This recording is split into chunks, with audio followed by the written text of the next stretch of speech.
नमस्कार दोस्तों, आप जो છો સાઈ ગ્રુપ મીડિયા હાઉસ સંચાલિત નવસારી લાઈવ।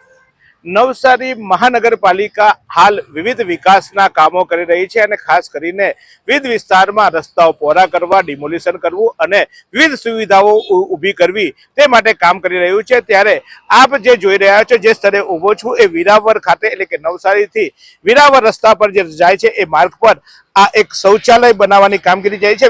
જે વિરાવર ગ્રામ પંચાયત હતી એ વિરાવર ગ્રામ પંચાયતની બાજુમાં જ આ જે છે એ બાંધકામ થઈ રહ્યું છે અને આ બાંધકામ કહેવાય છે કે અહીંયા આ સુલભ શૌચાલય એટલે કે શૌચાલયની વ્યવસ્થા કરવામાં આવી છે। મહાનગરપાલિકા લોકો માટે સુવિધા કરી રહી છે। ત્યારે આ શૌચાલયનું બાંધકામ દરમિયાન અત્યારે અચાનક આ જે દિવાલો બની ગઈ હતી એ દિવાલો તોડવાની કામગીરી ચાલુ છે। નવું બાંધકામ થયું અને દિવાલો તોડવાની કામગીરી થવાને કારણે ગ્રામજનો દ્વારા કહેવામાં આવ્યું કે આ જગ્યા છે એ માર્જિનમાં આવતી હોવાની શક્યતા છે।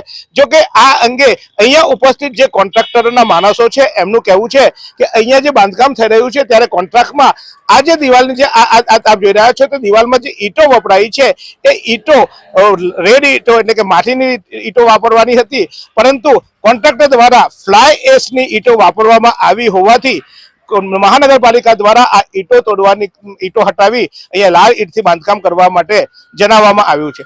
જો કે અહીંયા બે સવાલ ઉપસ્થિત થાય છે કે જો એક તરફ જ્યારે સરકાર એવું કહેતી હોય કે ફ્લાય એશની જે ઈંટો છે એ વાપરવી જોઈએ, તો આ કોન્ટ્રાક્ટર દ્વારા ફ્લાય એશની ઈંટો વાપરવી હોય તો એ બધીને હવે પાછી લાલ ઈંટ કેમ લગાવવાની છે એ એક સવાલ ઉભો થાય છે। કારણ કે પ્રદૂષણને લઈને લાલ ઈંટો પર હવે ધીમે ધીમે વપરાશ કરવાનો ઓછો કરવામાં છે અને મોટાભાગના ઇમારતોમાં હવે ફ્લાય એશની ઈંટો વપરાતી હોય છે। ત્યારે અહીંયા ફ્લાય એશની ઈંટો વપરાયા પછી આ અચાનક કેમ ચેન્જ કરવામાં આવ્યું? બીજી તરફ જ્યારે અહીંયા જોવામાં આવીએ તો આપ જોઈ રહ્યા છો તે રીતે हमारा कैमरामैन ने कहीश कि जे मार्जिन माटेनी जे લીટી દોરવામાં આવી છે એ માર્જિન માટેની યલો જે દેખાય છે એ યલો લીટી એ યલો લીટી પરથી માર્જિન આપવામાં આવ્યું છે, એટલે એ જોતા કદાચ આ રસ્તો માર્જિનમાં આવે છે। આ અંગે અમે મહાનગરપાલિકાના એન્જિનિયર આજે રજા છે, રવિવાર હોવાને કારણે મહાનગરપાલિકાના એન્જિનિયરને કોલ કર્યો ત્યારે એમનું પણ કહેવું એમ જ હતું કે ઈંટો કદાચ આ રીતે વપરાય છે એટલે ચેન્જ કરવામાં આવે છે, માપણી કરીને આ જે છે રોડ માર્જિનમાં નથી આવતું।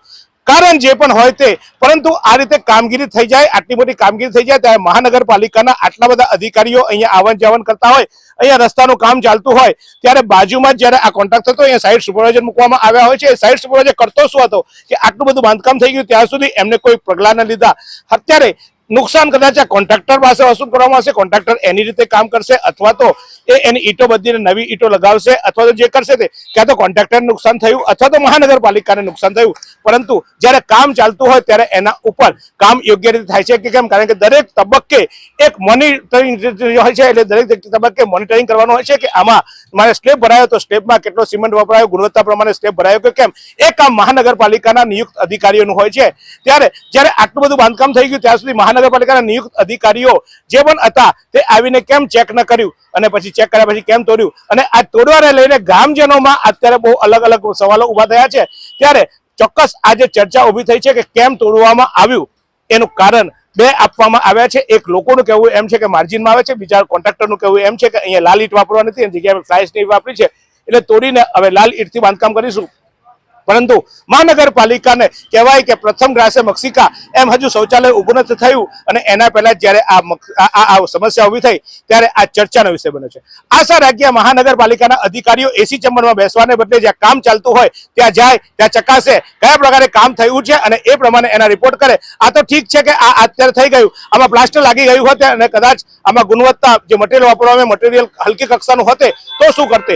એટલે મહાનગરપાલિકા અધિકારીઓ જે કામ ચાલતું હોય ત્યારે સ્તર પર જવાને બદલે ઓફિસોમાં બેસીને કોન્ટ્રાક્ટર જે રિપોર્ટ આપે એ રિપોર્ટ પર સહી કરીને પછી પેમેન્ટ કરી દેતા હોય છે। અને પછી આપ જોયું તેમ નવસારીમાં થોડા દિવસ પહેલા એક પાણીની ટાંકી બંધાઈ અને એ બંધાયાના 20 દિવસમાં તૂટી ગઈ, કારણ કે જે અધિકારીઓ છે એ સ્થળ પર જવાને બદલે ઓફિસોમાંથી રિપોર્ટ કરતા હોય।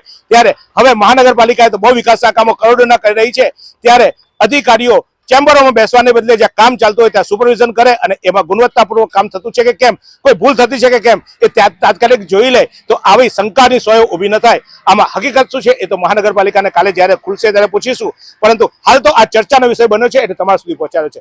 જોતા રહો શહેરમાં આ જ રીતે બનતી ઘટનાઓ તમારા સુધી પહોંચાડતી એકમાત્ર ચેનલ નવસારી લાઈવ। 22 વર્ષથી દરરોજ લાખો જીવનોમાં આશા અને આરોગ્યનું પ્રકાશ આપતી Kejal life in multi speciality hospital, અદ્યતન સુવિધા સાથેની હોસ્પિટલ અનુભવી ડોક્ટરો અને ટેકનોલોજી સહિત ઓપરેશન થિયેટર્સ, આઈસીયુ અને એનઆઈસીયુ વિભાગ, 24 કલાક ચાલતી ઇમરજન્સી સર્વિસીસ, મેડિકલ સ્ટોર અને લેબોરેટરીની સુવિધા પણ ઉપલબ્ધ છે.